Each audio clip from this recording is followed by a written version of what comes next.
might have had reason to dislike me because she'd been unsuccessful when she tried out for the movie, but it was also completely expected that she'd be in and out of my trailer. Besides, I just couldn't picture her trying to sabotage me. I couldn't picture any of the people I worked with doing that.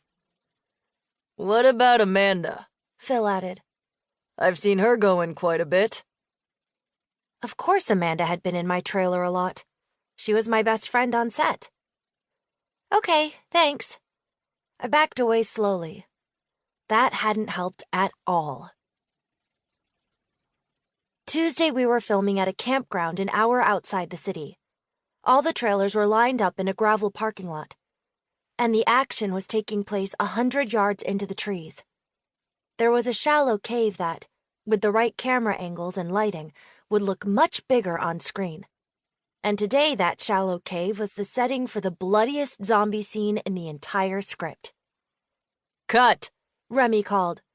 Remember, Lacey, this is Scarlett's breaking point. Again, from the top.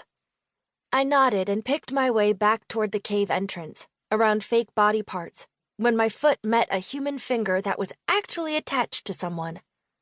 Ouch, the extra hissed, raising his head a little. Sorry, I said. It's okay. He put his head back down. We had already shot the beginning of the scene where I had just discovered the carnage. Now we were mid-scene, and I was covered in fake blood.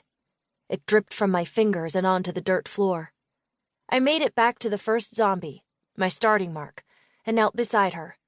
Simone came over and poured more blood onto my palm.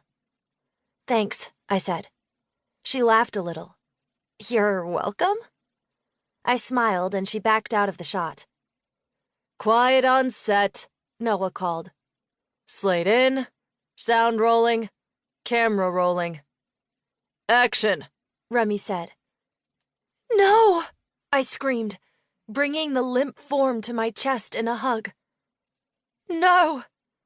I stood and tripped my way deeper into the cave. Please, no! I tried to walk again, but my foot snagged on my skirt, and I fell down to my knees where I was now eye to eye with the zombie's dead eyes staring into space. I cried out. Cut, Remy yelled. Very good. I think we're done in here. And just like that, the dead bodies lying on the cave floor stood and began talking to one another. I stood too. My hands were caked with blood and dirt. And I tried to wipe them off onto each other, which did nothing. Grant stood just beyond the lights. I hadn't realized he was watching. He wasn't in this scene at all. Don't touch me, he said as I came close. I held up my hand and lunged toward him. He let out a funny shriek and laughed. Don't worry, I said. I'm coming after you and your kind tomorrow. Can't we just be friends? He asked. I paused for a moment and looked at his smirking face. It took me too long to realize he was talking about his character. Never, I said. It seemed I didn't trust anyone right now.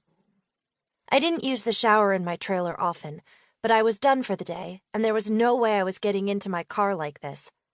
I piled my bloody clothes by the rack for wardrobe and went into the small bathroom. When I was done, the shower walls looked straight from a crime scene. I tried to spray them off with the shower head, but it was pointless. They'd need to be scrubbed. I stepped out of the shower and wrapped myself in a towel. The mirror was foggy with steam, so I wiped it with a hand towel and brushed through my hair. The sound of my trailer door shutting startled me. The little tri-fold door to the bathroom didn't lock, so I held it closed. Hello? I called. Dad?